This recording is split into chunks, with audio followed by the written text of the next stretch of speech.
Hoy hablamos de el Buda, su camino y el ser humano, el hombre. Quisiera empezar esta conferencia hablando de 4 aproximaciones propiamente de lo que representa el Buda. Quisiera hablar primero de la figura propiamente histórica del Buda, lo que es Siddhartha Gautama, que nació hace 2568 años. Después quiero hablar lo que para los budistas él representa, que es el ideal más alto a alcanzar, propiamente el ideal de la iluminación humana. Después quiero hablar un poquito del fenómeno que ha ocurrido a partir de que el Buda alcanzó este estado y todo lo que siguió, que fue un camino de prácticas, que propiamente es el budismo, lo que llamamos el budismo, o que en la jerga budista se llama el Dharma. Y cómo esto ha generado diferentes aproximaciones de cómo imaginar al Buda o imaginar a la iluminación. Y esto ha dado origen a muchas formas de representar a la budeidad. O en otras palabras, ¿por qué hay tantos Budas? ¿Por qué existen tantas representaciones de la budeidad? Y por último, quiero hablar de la relación que tiene todo este concepto, digamos, toda esta figura histórica, todo este ideal y todas estas diferentes formas de representarlo a nosotros mismos, ahora en el siglo XXI, en México, nosotros, tú y yo.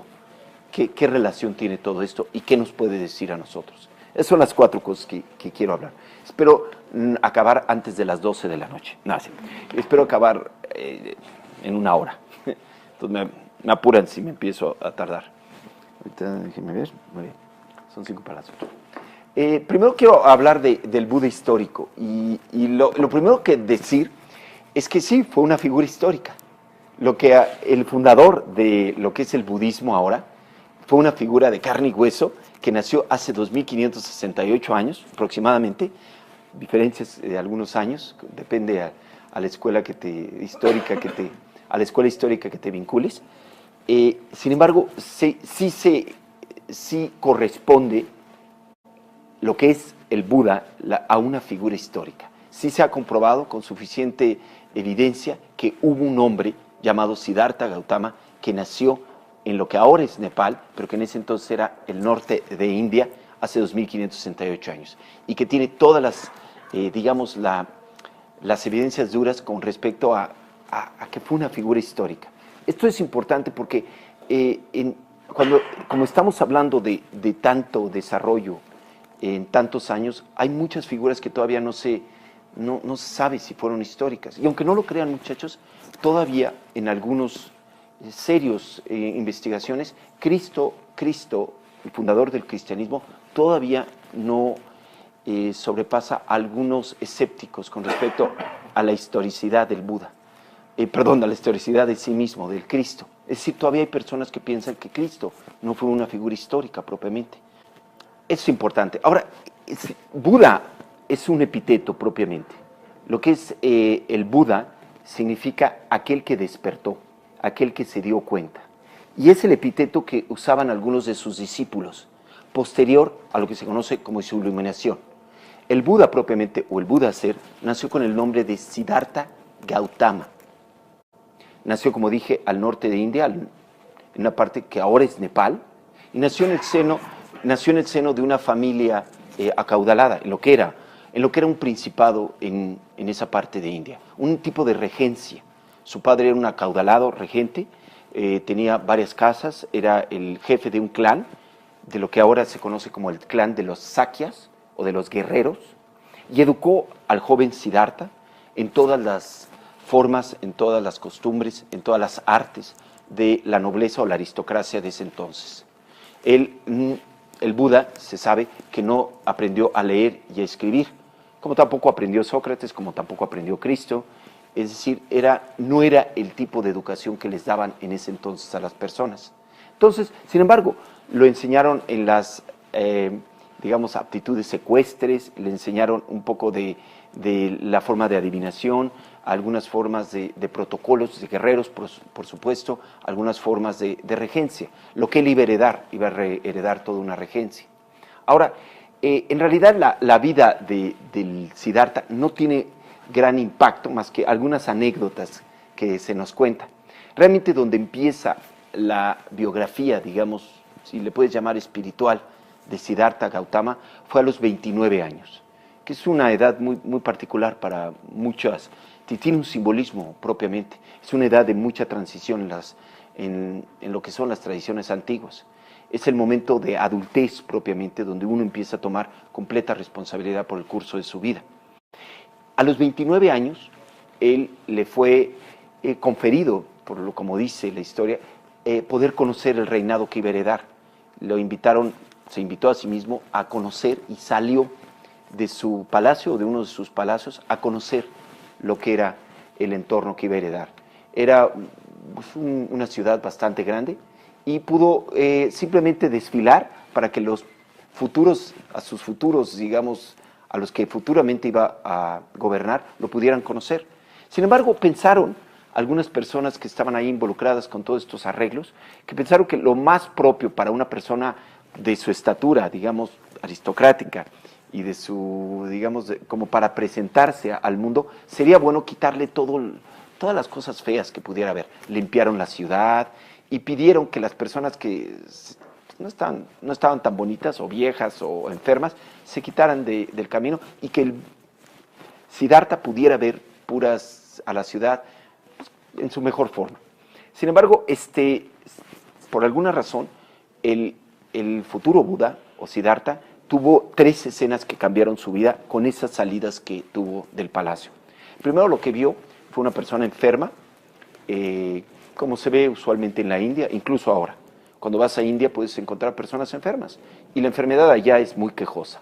Y le impactó esta escena, la escena de un ser humano enfermo. Y pues como te digo, ahorita estamos acostumbrados a sanitizar mucho la enfermedad y a veces la ocultamos, pero allá en India la puedes ver en la calle. Y cuando vio él a esta persona enferma, le impactó y preguntó por qué estaba ese ser humano de esa forma. Y su carrotero, que fue el que lo estaba acompañando, Chanda, le comunicó que era un hombre enfermo, posiblemente un hombre. Y dijo, ¿por qué está enfermo? Y dijo, Señor, todos nos enfermamos, tarde o temprano. Tuvo una segunda escena, que es de una persona vieja, alguien que estaba ya avanzada edad. En India pueden llegar a los 80, a veces a los 90 años, incluso en ese entonces. Y el rigor de la edad en esos tipos de sociedades tradicionales, pues es notorio. Empezó a ver a esta persona posiblemente encorvada, con arrugas muy notorias, con el pelo encanecido, si es que tenía todavía pelo, y con todo tipo de deficiencias e inaptitudes. Y preguntó otra vez a su carrotero por qué estaba ese ser humano así.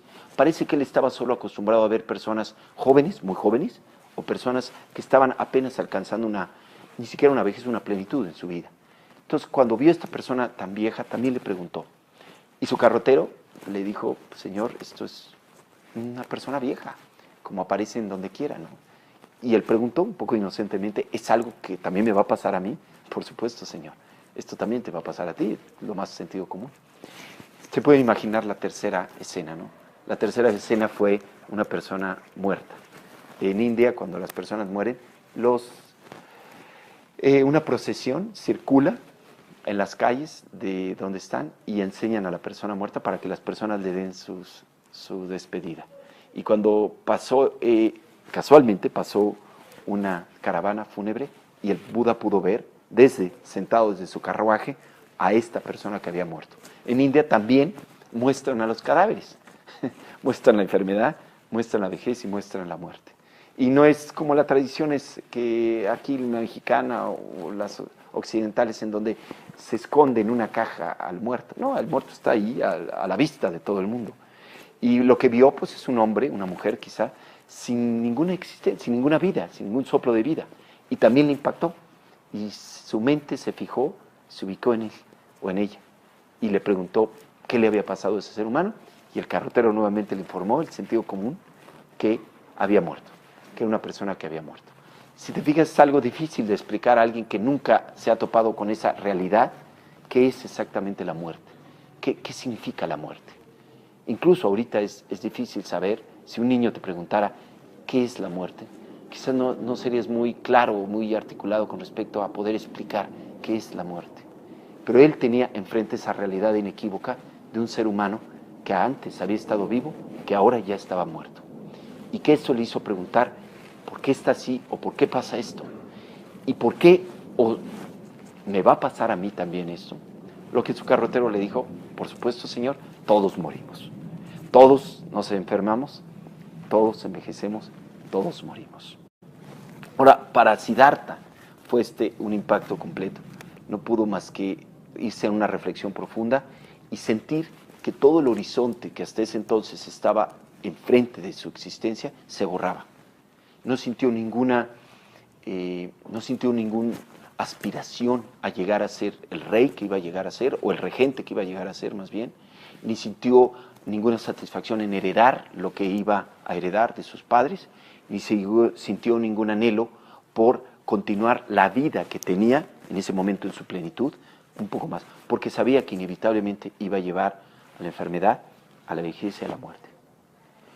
Y es algo que para muchos budistas se ha convertido en análogo a lo que es el primer despertar de un tipo de conciencia espiritual, cuando puedes ver la realidad inequívoca que está enfrente de tu propia existencia, que es el deterioro, la vejez y la muerte. No puedes más que darle una nueva perspectiva a tu vida como está. Y para muchos budistas este es como el momento casi como de apertura, de iniciación, de conversión hacia una forma de encontrar más profundidad, más sentido, más valor, más realidad a las cosas. Ahora, para el futuro Buda empezó así, pero sin embargo tuvo una cuarta escena. La cuarta escena tiene que ver con un ser humano, un hombre que había renunciado a las responsabilidades convencionales, domésticas, de casa, trabajo, familia, etcétera, y había decidido ir en búsqueda de la verdad. Allá en India, en ese entonces, así como aquí en la India actualmente, las personas cuando deciden buscar un sendero o buscar un maestro o buscar una verdad o alcanzar una meta espiritual, renuncian y dejan atrás estas responsabilidades y se internan en los bosques, se ponen un ropaje y se dedican a mendicar para reflexionar, para meditar, para seguir un programa de prácticas, etc. Y eso es lo que hizo el Buda histórico, el futuro Buda. Eso es lo que vio Siddhartha y eso es lo que lo inspiró como una posible respuesta ante esta coyuntura que se enfrentó a través de estas tres primeras escenas, de la enfermedad, la vejez y la muerte. Pensó, esta puede ser una forma en la que, si yo me involucro, quizás pueda llegar a algún tipo de respuesta. Trató de convencer a su familia, a su padre en este caso, de permitirle dejarlo ir e irse a buscar este tipo de vida, la de renuncia. Sin embargo, su padre era bastante estricto y no le permitió ni volver a salir del palacio y lo encerró. Así nos dice la historia. Lo encerró y le prohibió completamente salir. Sin embargo, aquí es donde la anécdota o la historia se vuelve un poquito como alegórica, porque nos dicen que en algún momento que Siddhartha estaba ahí, por alguna razón, todos los que estaban acompañándolo cayeron en un sopor o se durmieron. La leyenda habla de que los dioses, acuérdate que no son dioses creadores como en el occidente, sino son dioses como manifestaciones personalizadas de fuerzas naturales. Es como un panteísmo en India antigua, ¿no? Entonces la historia habla de dioses, pero dioses así como paganos, digamos. Y ellos le pusieron a dormir a todas las personas que estaban ahí para propiciar que Siddhartha pudiera dejar el palacio. Obviamente esto tiene como un aspecto simbólico. Si te puedes imaginar la escena, Siddhartha ahí en medio de su palacio, con todos sus sirvientes, que posiblemente eran docenas y docenas de sirvientes, todas las personas que lo protegían, los guardias, su madre, su padre, su esposa, su hijo, todos cayendo en un sopor y durmiendo. Y él, el único que quedó despierto, él y aparentemente su caballo.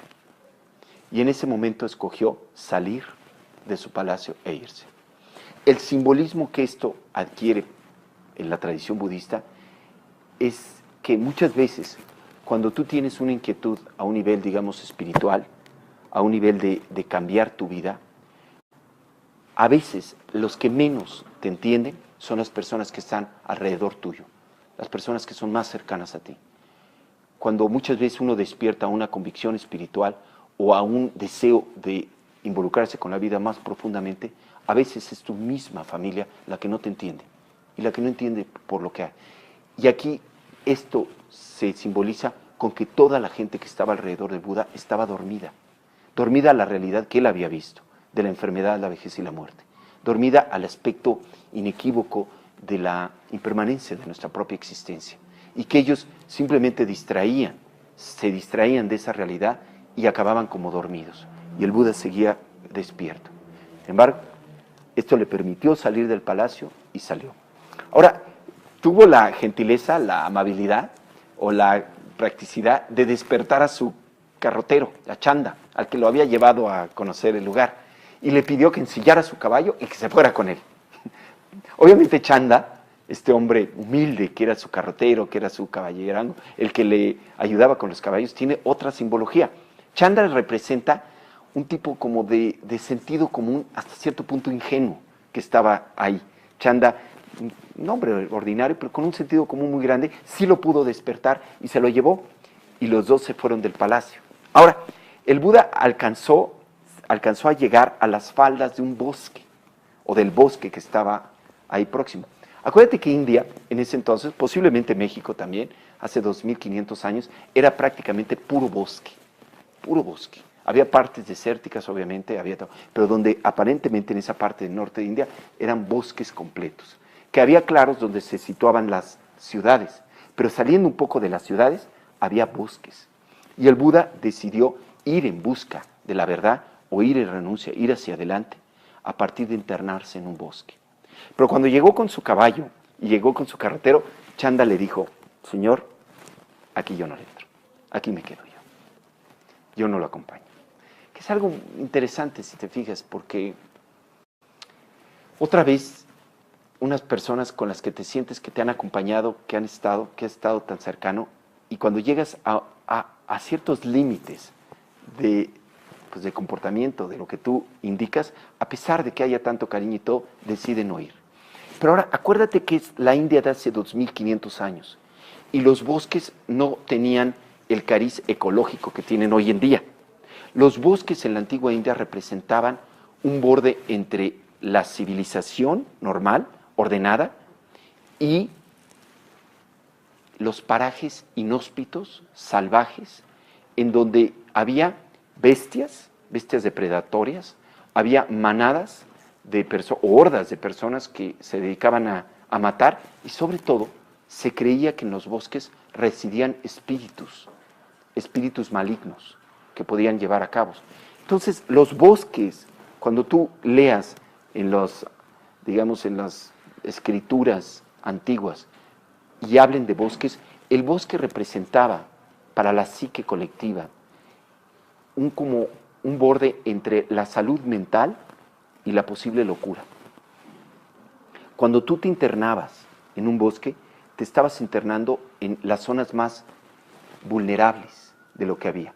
Pero también cuando estás transformando tu vida y cuando empiezas a involucrarte en un camino de transformación, un camino de buscar la verdad, también estás rozando ciertos bordes de lo que tú puedes considerar coherente, que puedes considerar claro, ordenado, y te estás metiendo a un ámbito, a una dimensión en el cual ya no hay ese orden. Ya empieza a haber otras reglas, ya empieza a haber otras cosas. Y eso es lo que representaba el bosque. El Buda estaba adentrándose a una área, no solo físicamente vulnerable, sino espiritualmente vulnerable y psíquicamente vulnerable. Y el Buda estaba aventurando. Chanda no sentía esa confianza en sus propias capacidades y decidió ahí dejar su compañía y desearle la mejor de las suertes y dejarlo ir. El Buda cambió sus ropajes, se cortó el pelo, como era la andanza. Es más fácil cortarte el pelo cuando renuncias, no tienes que preocuparte de nada. Te cortas el pelo y se fue. Le cambió sus ropajes a un mendigo que encontró. El mendigo estuvo feliz con sus ropajes, eran ropajes reales realmente, muy finos, y tomó la sábana que le dio y se fue a buscar. Lo que ocurrió después es que el Siddhartha, un hombre de 29 años, lleno de energía, lleno de voluntad, conoció a varios maestros que estaban entrenando a jóvenes en el mero bosque, en el mero bosque. Otra vez te tienes que remontar a la antigua India de ese entonces. Ahorita no te puedes imaginar que si te vas a un bosque vas a encontrar pequeñas comunidades de hombres, posiblemente, enseñándose unos a otros con respecto a la vida espiritual. Pero allá no era tan raro. Acuérdate, estamos hablando de la India, pero acuérdate lo que pasó en Grecia en ese entonces. En Grecia estaban las academias de pitagóricas, estaban las academias, y eran personas que se enseñaban en las grandes ciudades de Atenas y en otras ciudades de Grecia, estaban enseñando. Pero tal vez había personas que habían renunciado incluso a las ciudades y estaban enseñándose unos a otros en el mero bosque o en los claros, o donde sea. Te vas, por ejemplo, a Palestina, y por lo que sabes de los profetas de Hebrea, eran hombres, casi siempre eran hombres, algunas mujeres, que estaban ahí donde se encontraban tratando de entender una forma de doctrina, una forma de concepción. Los profetas de Hebrea obviamente estaban basados en ciertas escrituras del Antiguo Testamento, o ellas estaban creando estas escrituras y estaban especulando. Entonces, había como un fermento que está en todo el mundo de pequeñas comunidades que estaban nacientes y tratando de crear formas de profundizar con respecto a lo que son las cosas, lo que es la verdad, lo que existe, cuál es el significado de lo que hay. Ahora, en estas pequeñas comunidades, en estas pequeñas cofradías, estos pequeños grupos, el Siddhartha se encontró con ellos y pudo adiestrarse con ellos. Tuvo dos maestros que la historia nos dice, dos maestros que le enseñaron. Y sobre todo lo que le enseñaron en la India, sobre todo en todo Oriente, lo que enseñaba no era un tanto especulativo o filosófico o retórico, sino lo que se enseñaba mucho en ese entonces era un tipo de metodología de mente, lo que llamamos propiamente meditación. Y de acuerdo a lo que el Buda después reportó, estas personas le enseñaron ciertas formas de profundizar en los patrones de conciencia y de poder desarrollar ciertas cualidades, ciertas facultades de conciencia, facultades de atención, facultades de concentración, facultades a cierto punto de gozo o de cierto arrobamiento. Todo esto en una forma formal, lo que propiamente se conocía la meditación. La meditación, no la meditación budista, pero la meditación en general, como esta forma de concentrarte, de llegar a un foco, de crear arrobamiento, ya existía en la India en el momento que Siddhartha se salió. Sin embargo, el Buda la llevó a otro nivel. El futuro Buda o Siddhartha la llevó a otro nivel. Sin embargo, después de estar con estos dos maestros, no sintió que lo llevaron muy lejos y los dejó y ahí cesó su relación. Después de un tiempo en el que pudo llegar a la consumación de todo lo que le podían enseñar, los dejó y se fue a buscar a otros. Pasó el tiempo, el Buda adquirió otra práctica que se usaba en la India en ese entonces, que era la práctica de las austeridades. La práctica de dejar de comer, dejar de asearte, tomar votos de silencio, llevar lo que son propiamente austeridades. Austeridades en el sentido de, hasta cierto punto, normar tus necesidades físicas, fisiológicas, para así poder serenar tu propia mente con respecto a esas ganas de comer, a cualquier otra urgencia natural del cuerpo. La concepción en la antigua India de ese entonces, que estaba ahí como en la cultura, digamos, espiritual de ese entonces, es que todos los seres humanos propiamente tenemos una chispa. Tenemos la chispa divina, por así decirlo, era lo que se creía, encerrada en un cuerpo de carne y de necesidades. Y que la forma de liberar esa chispa divina que existía en uno y que correspondía a una luz absoluta en el universo, era a través de adelgazar el velo de la carne. La carne era la que te aprisionaba esa chispa divina. Y que a partir de adelgazar ese velo que te separaba de esta luz, de este resplandor absoluto, era a través de someter a rigores, someter las necesidades de la carne, de la sangre, para que así pueda liberarse. Y él lo hizo con todo y se convirtió en el gran asceta de ese entonces. Incluso puedes ver algunas reproducciones del Buda en ese entonces que se ven, que él está sentado, Siddhartha en este caso, está sentado y sus huesos se les pueden ver, está su cara completamente chupada, su cabello se está cayendo manos enhuesadas completamente, y ahí completamente firme, meditando. Estas formas, estas como iconografía que representa al Buda en estas austeridades, no se veneran, no se deben de venerar. A veces las representa nada más como para ver la voluntad que tenía Siddhartha antes de llegar a la iluminación, pero no se veneran. Usualmente los budistas no veneramos. Me acuerdo una vez que alguien nos regaló una escultura de esta, alguien la puso en un recinto, y les recordé que esa figura no se venera. Para los budistas no es una figura que veneramos. No veneramos al Buda haciendo austeridades. ¿Por qué? Porque el Buda mismo, después de un tiempo, se dio cuenta de que no era el camino hacia la iluminación, o no era el camino hacia la liberación. A pesar de que él estaba llevando a cabo todo esto y lo hacía con mucho éxito, vio que no era el camino para llegar a una plenitud, llegar al discernimiento, ver propiamente el significado propio de las cosas. Entonces las dejó después de un tiempo. Después de un tiempo, de mucho tiempo aparentemente, las dejó. Y volvió a comer, volvió a ingerir alimentos, nutrimiento, se volvió a restablecer y siguió tratando de buscar. Entonces, lo que puedes ver es un trayecto como de renuncia, un trayecto de aprendizaje, un trayecto de voluntad férrea a partir de asceticismos, a partir de austeridades que apuntaban a una posibilidad, pero dentro de todas ellas no pudo conseguir las respuestas que quería. Acuérdate, había una disyuntiva en su experiencia. La disyuntiva que, ¿cuál era el significado de la vida propiamente cuando lo que está siempre presente es la impermanencia, el deterioro natural del cuerpo, de las cosas, el cambio constante, el flujo constante de devenir que existe en todo?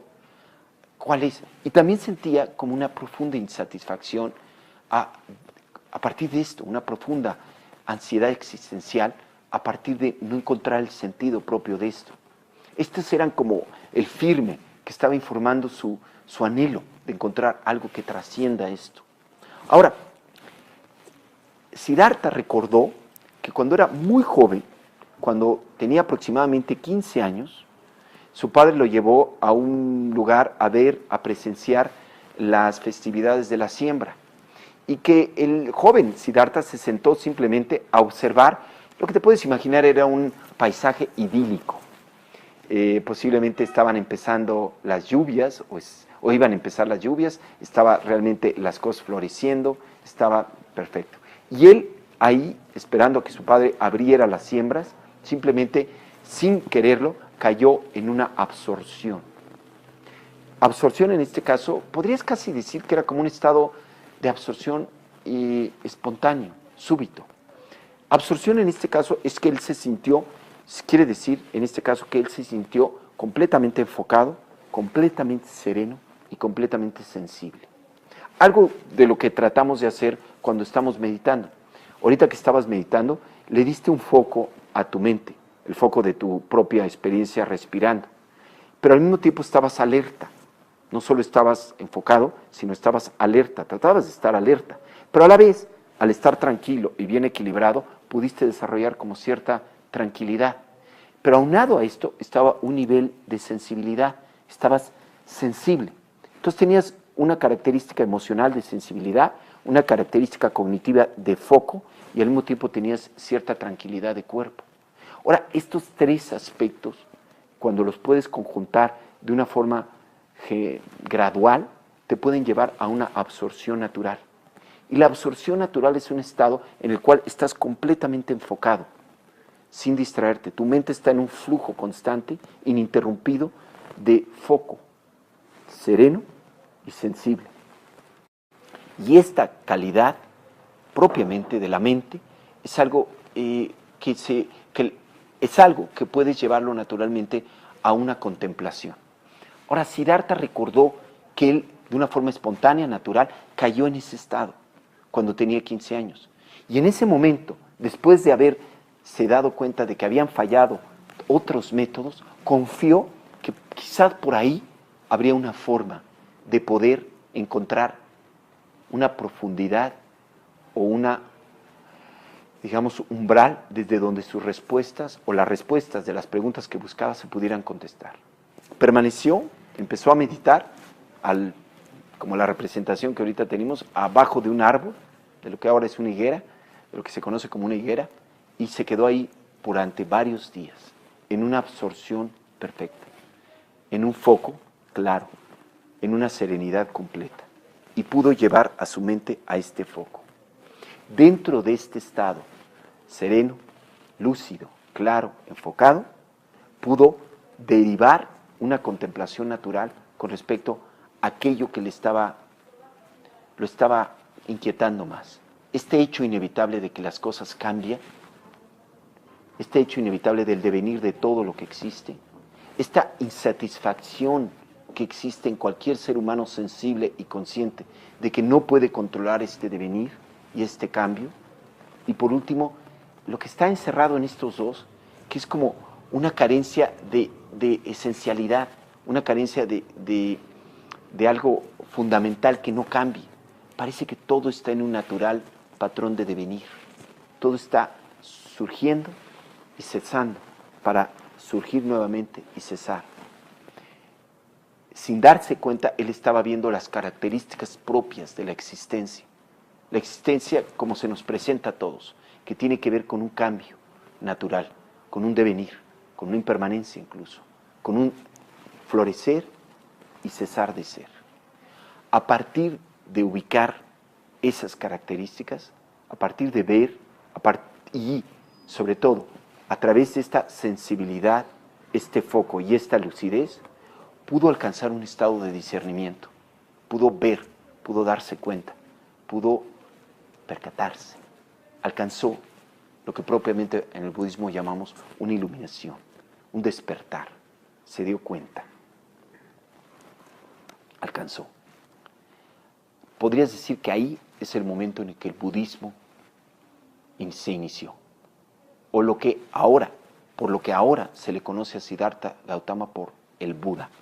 Ese es el momento más importante de todo su trayecto, poder darse cuenta, entender. ¿Qué es la iluminación?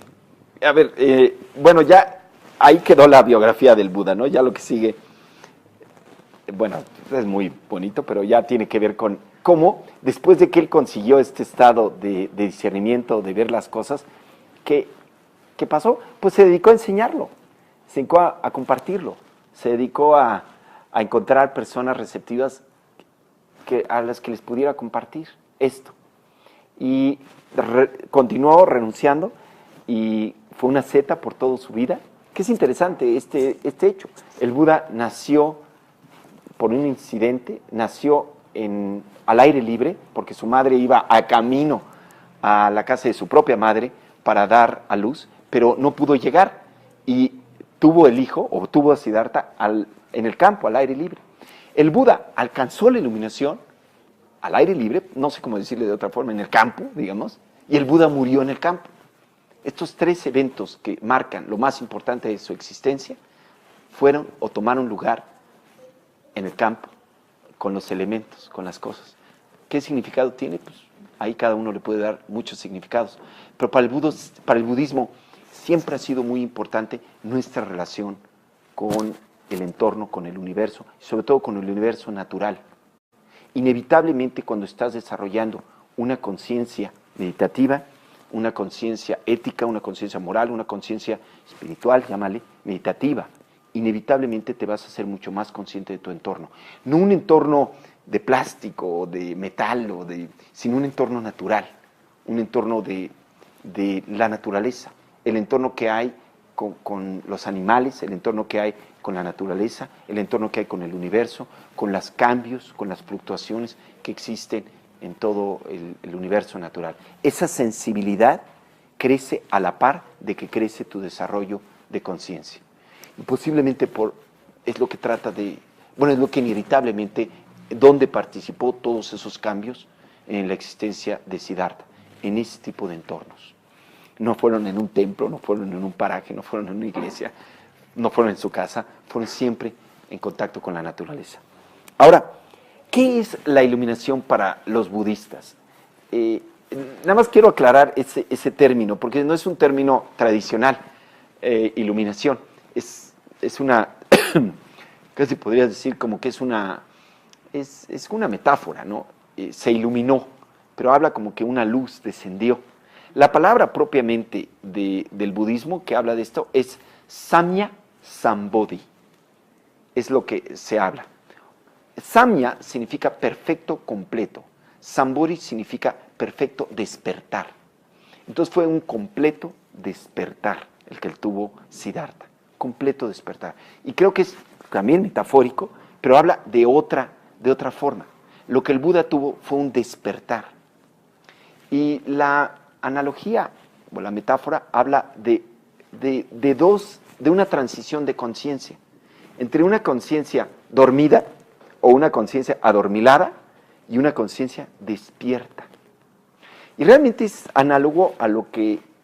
Acuérdense que este es el epíteto que le dieron muchos de los discípulos del Buda al Buda.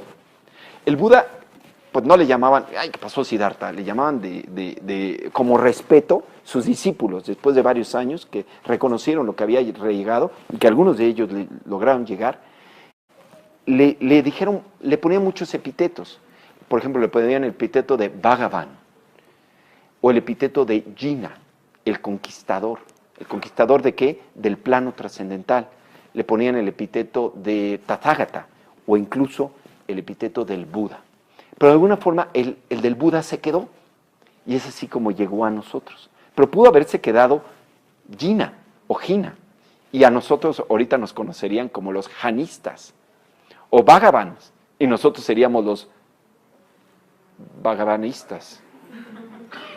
Y ya no le sigamos, ¿no? Los Tathagatas seríamos Tathagatos, o lo que sea, ¿no? Pero se quedó el Buda y ya es que se conoce como budistas. Pero acuérdate, es como en el occidente usan estos términos, ¿no? Marx crea una doctrina y los que la siguen son marxistas. Cristo hace una doctrina y los que la siguen son cristianos. El Buda y budistas. Pero a los budistas, no, en la India, en esos parajes, no. A los budistas se les conoce aquellos que siguen el Buddha-dharma o el Dhamma-vinaya. Cuando lees en las escrituras, el Buda nunca hablaba de budismo, hablaba de Dhamma o Dharma, hablaba de Dhamma-vinaya o hablaba del Buddha-dharma. Dharma significa sendero, camino, ley, verdad. Entonces, aquellos que siguen la verdad, aquellos que siguen el camino o aquellos que siguen el sendero. ¿El sendero hacia dónde? Hacia la iluminación, el Buddha Dhamma. Así es como se conoce al budismo. Pero hoy en día, pues, por lo que sea, lo conocemos a toda la doctrina que hubo en el budismo, a todo el sendero, a toda la práctica como budismo. Pero es el Dharma o Dhamma para los budistas. Ahora, antes que lleguemos a lo que es el Buda o el Dharma, al Dharma, vamos a hablar un poquito de lo que es el despertar o qué es iluminación, qué significa. Imagino que algunos de ustedes lo han oído, ¿no? Que es como la meta del budismo. La meta del budismo es una meta que trata de siempre comunicarse, articularse como práctica, algo que te va a traer una experiencia práctica a tu experiencia como está. Y eso, como se representa, es a partir de esta idea de que hay un despertar, hay un darse cuenta, hay una percatación, hay un momento de transición en el cual hay un discernimiento, te das cuenta. O como se dice, hay un ajá, grandotote, en donde algo pasa. Obviamente habla de una transición de conciencia. Y esta es la idea. La idea general es que tú y yo, no quiero ofender a nadie, pero me imagino que la mayoría, o todos aquí no estamos iluminados. Y que a partir de no estar iluminados, no estamos como en una ilusión completa, porque tampoco el budismo va tan lejos. El budismo no es como el hinduismo, que piensa que todo es ilusión, todo es maya. No estamos tan perdidos, ¿no? O sea, cuando habla de que el budismo habla de que cuando te das cuenta de las cosas, como el Buda se dio cuenta y se despertó, no significa que todos estamos en un sopor absoluto y que estamos completamente dormidos. Y que no es así. Yo creo que lo que el budismo trata de evocar con budeidad o con el despertar es que, aunque no estamos totalmente dormidos tú y yo, estamos como en ese umbral en el que te despertaste, pero no te quieres levantar de la cama. Y estás retosando en las sábanas calientitas. Y sabes que ya te tienes que levantar, pero como que estás regateándole al reloj. Y una vueltita por aquí, y otra vueltita por allá, y así estás. En realidad lo que evoca es que el Buda es alguien que está despierto y nosotros estamos en ese retosar con las sábanas de la existencia condicionada. Estamos simplemente ahí. Sabemos que ya no podemos seguir durmiendo y sabemos que tampoco está tan rico ahí ya estar, porque ya está toda desprendida tu cama o lo que sea. Y ya está el sol y ya hay aire y ya oyes ruidos, pero como que todavía no tienes los elementos como para renunciar a la cama y decir, me voy a afrontar a la vida y ahí voy a estar, ¿no? Ahí andamos, en ese mundo, ¿no? No estamos totalmente ilusorios ni totalmente dormidos. Pero el Buda, el estado propiamente del Buda, es alguien a que despertó. ¿A qué despertó?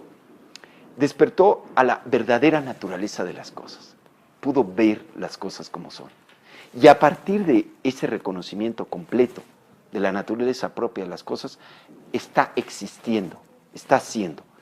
En otras palabras, a partir de darse cuenta del tejido propio de la existencia, de la naturaleza propia de las cosas, ya no se pelea con las cosas, ya no está, digamos, forcejeando con las cosas. La idea aquí es que muchos de nosotros seguimos no entendiendo, no solo no entendiendo las cosas, sino queriendo que las cosas no sean a veces como son. Y constantemente en ese proceso estamos experimentando mucha insatisfacción, estamos experimentando mucha frustración, estamos experimentando, ¿cierto? Estamos bajo un nivel de ingenuidad y no nos damos cuenta. Pero ahora, al Buda pudo reconocerlas y pudo darse cuenta de ellas. ¿Qué es o cómo el budismo articula qué es, cuáles son las características de la existencia? Eso es lo que concierne al Dharma.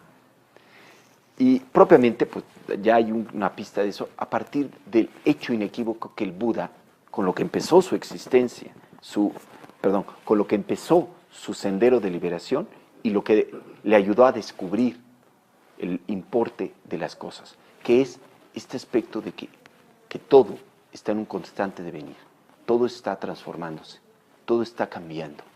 La existencia propiamente tiene la característica inequívoca de ser un proceso de cambio, que puede parecer increíblemente sencillo, pero que, si te fijas y si eres completamente honesto, tú y yo no lo hemos entendido todavía. Tú y yo no hemos entendido la implicación más profunda, más inmediata, del hecho de que todo cambia, todo está transformándose. Tú y yo, de acuerdo al budismo, y todos los seres humanos que no se han iluminado, que no han llegado a una percatación, seguimos viviendo sin una plena y total conciencia del orden condicionado, el orden impermanente, el orden cambiante de las cosas. Y que a veces incluso se nos sorprende.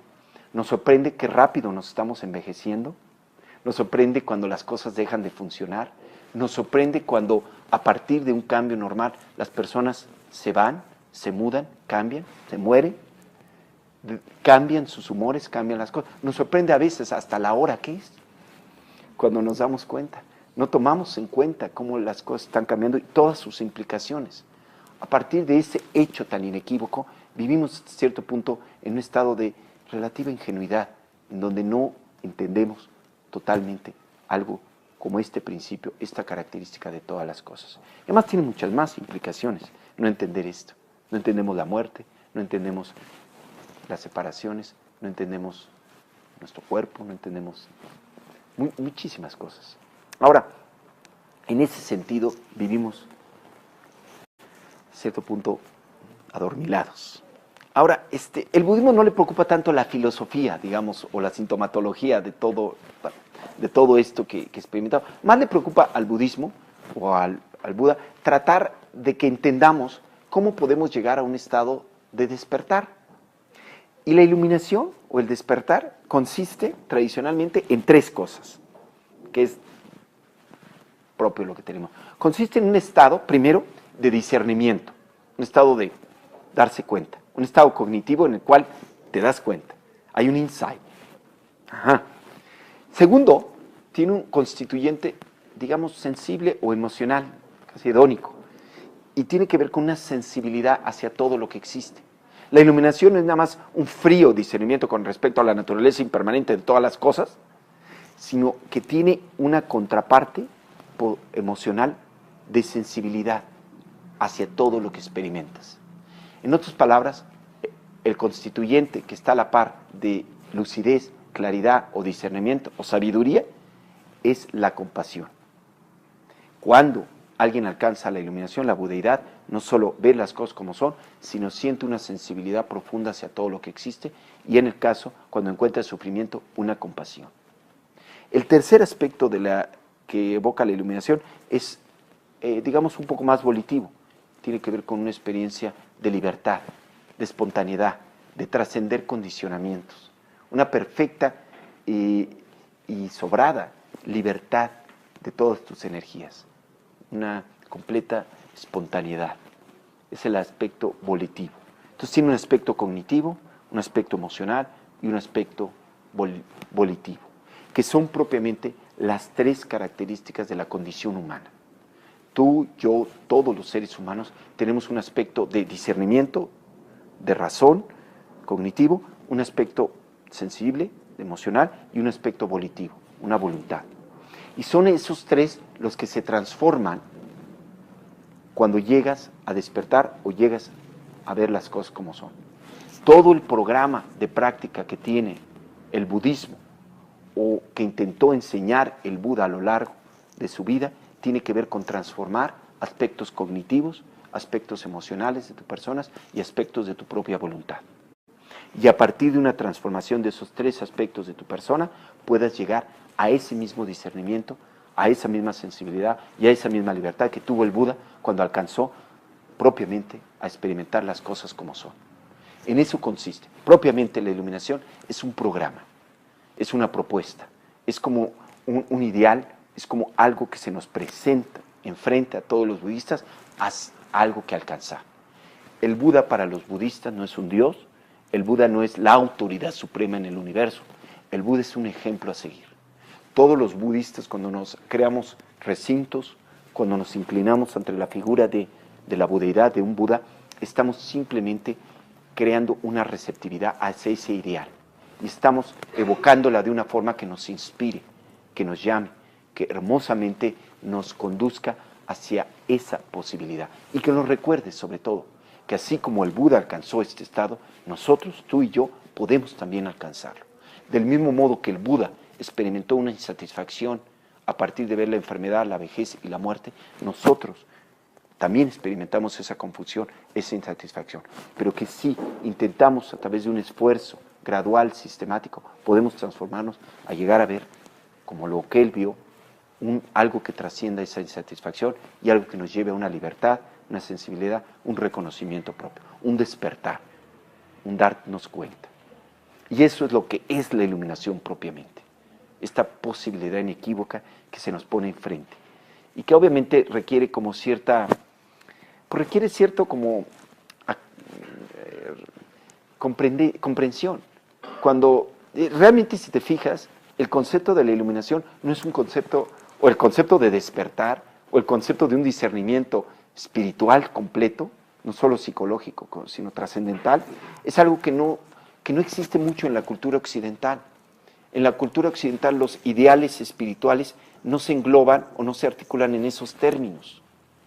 En una sociedad teísta, en una tradición teísta, la meta espiritual más grande que hay es la de Dios, digamos. Existe esta idea de un Dios creador absoluto, creador de todas las cosas. Entonces, tu relación con ese ideal, o no le llaman ideal, con esa realidad, hablando del cristianismo, es fe, es apertura, es dejarte llevar, es rendirte, es tratar de comprender la forma tan difícil de comprender que tiene este Dios creador, ¿no? Y su voluntad. Y luego pues, traen aspectos como Cristo, como un Salvador que vino a redimirte de todos tus pecados, etc., ¿no? Ya conoces la historia. Entonces, no es lo que nos acostumbramos a ver como un ideal, la iluminación como el ideal. Entonces, a veces necesitamos como comprender qué quiere decir el budismo con este ideal y de qué forma se compara a otros ideales espirituales y qué hay. Pero aquí lo que el budismo trata de enfatizar es que tú eres agente de transformación en tu existencia. Tu existencia tiene mucho que ver contigo, con la forma en que tomas decisiones, con tus actitudes, con el estado mental en que ves, cómo comprendes las cosas. Sin embargo, que esta instancia que tienes de conciencia se está transformando en todo el momento y que tú puedes transformarla, hacerla más clara, más sensible, más enfocada, más libre. Y que ese es el programa de transformación que te ofrece esta posibilidad de transformar tu conciencia. Y esa transformación no tiene límites y en algún momento puede llevarte a reconocer propiamente la naturaleza propia de todas las cosas, el tejido propio en el que se manifiesta la existencia, como son propiamente las cosas. Esa es la propuesta y eso es a lo que nos impulsa a los budistas. Realmente por eso se ha dado a creer que el budismo no es una religión, que realmente no tiene aspectos propiamente de religión. Pero eso depende mucho de cómo definas una religión, ¿no? Si la defines en términos teístas, obviamente pues, el budismo no lo es, pero si la defines en términos de la función que trata de llevar, en muchos sentidos el budismo sí es una religión. Tiene una función de llevarte a transformarte para ver la realidad de las cosas. Entonces, en ese sentido, muchas religiones tratan de llevar a cabo eso, con diferentes premisas y a partir de diferentes conclusiones, pero todas tienen esa funcionalidad, tratan de llevar a esto. Pues este es el ideal de la iluminación, muchachos. Entonces tenemos al Buda, esta figura histórica, y tenemos el ideal de la iluminación. La iluminación es la realidad histórica de un ser humano que llegó a esto. Por ahí. De ahí se derivaron una serie de métodos específicos para que otros pudieran llegar a ese estado.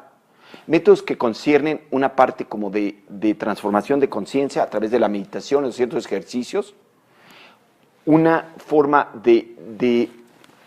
un enfoque a la vida de poder entender las cosas a partir de una reflexión profunda, a partir de una contemplación, y por último, una forma de vivir a partir de esos, digamos, principios, esos discernimientos, que se traduzca en actos específicos.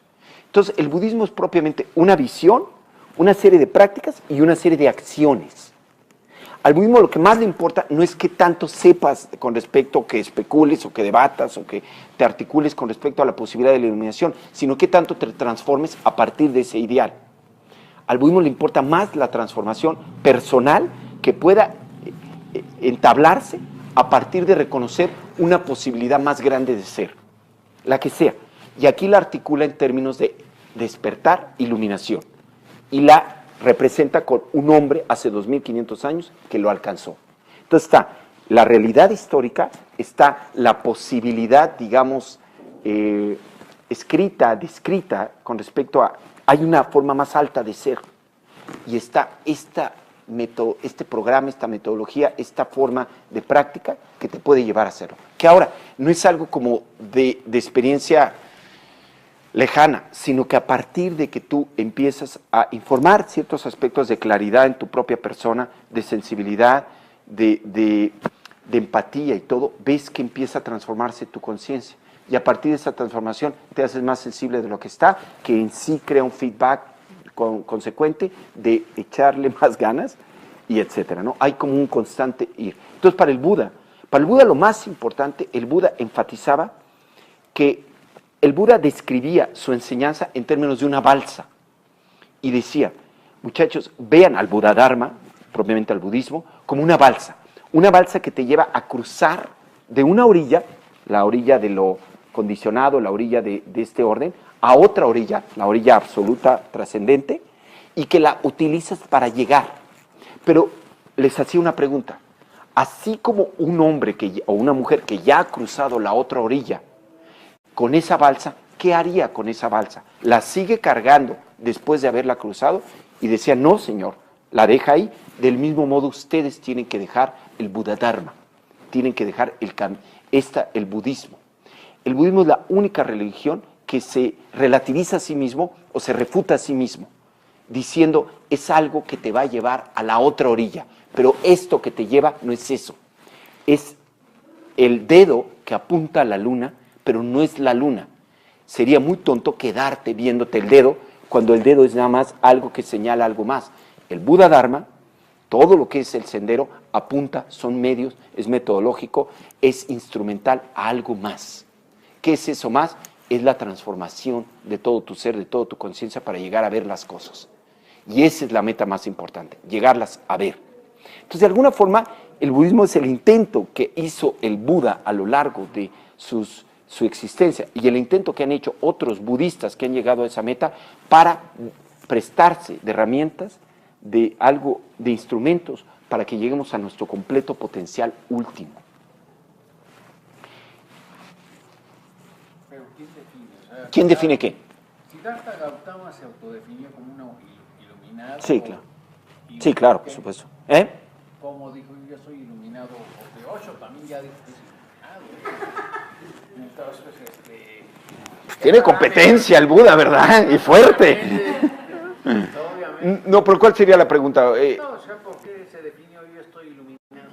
Bueno, fue obviamente tenía que empezar con una definición propia, ¿no? No podía llegar muy democrático y igualista, diciendo, no, pues todos somos chomps. No, sí hay un estado completo de ser, sí hay un estado de liberación. Yo lo he experimentado, Se considera en el budismo pésimas educación espiritual estar diciendo que tú estás iluminado. Pero al Buda se le disculpa porque tenía que empezar alguien, ¿no? Claro. Se le disculpa, bueno, oigan, discúlpeme, es como pésimo decir que eres un excelente doctor, pero alguien tuvo que decir, oigan, yo conozco de medicina y sí soy doctor y me gradué, mira, ahí está. Entonces él empezó por ahí, pero metodológicamente, yo llegué a este estado y todo. Sin embargo, insistía, muchachos, muchachas, no crean mis palabras. A partir de fe o a partir de que lo digo, pongan en el crisol de su propia experiencia. Y así como un excelente herrero pondría a prueba cualquier metal que se le presenta, a partir de someterlo al crisol del fuego propiamente, para ver si se transforma y si vale lo que se dice, ustedes hagan lo mismo con mi enseñanza. Pónganla en el crisol de su propia experiencia y sométanla. Y a partir de solo comprobar que tiene valor, llévenla a cabo. Es completamente pragmático casi, ¿no? Lógico, o sea, de no crean, aquí está esto, aquí está. Ahora, y es lo que pasa, ¿no? Cuando, por ejemplo, llegas a un centro budista, lo primero que te enseña usualmente es meditación. Te enseñan a sentarte y a decir, mira, aquieta tu mente, estabiliza tu cuerpo y enfócala. ¿En qué? En tu respiración. Y a partir de eso, ve cómo te experimentas. ¿Ok? 15 minutos puede que hayan hecho, pues que te sientas más tranquilo, te sientas más. O pueden hacer que te hayas sentido un poquito más somnoliento, ¿no? O un poquito más de frío. O pasa muchas veces que cuando meditas por 15 minutos acabas enojado. Pero lo que pasa es que la meditación es un poquito como la medicina homeopática. Te pone en contacto con lo que está ahí, con la sintomatología que está ahí. Entonces, si estabas cansado, pues te pone en contacto con ese cansancio. Si estabas un poquito como ansioso, te pone en contacto. A la mera hora no necesitas tanta homeopatía y estás un poquito más ahí enfocado y te sientes enfocado. Ahora, eso es lo que el Buda dice. Esos son los rastros desde los cuales puedes adquirir convicción con respecto a la posibilidad de que hay un estado de ser que es iluminación, la cual soy yo, el Buda propiamente. El Buda solo representa ese último eslabón en un constante transformación. Ahora, es solo a partir de que tú puedas llegar a esa transformación que vas a reconocer si en realidad existe o no. Entonces, en realidad es un acto como de confianza, ¿no? De esa posibilidad, de intuición, como habían dicho. O sea, al final es una autoevaluación de tu estado mental. O sea, tú dices, ya con esto ya es suficiente.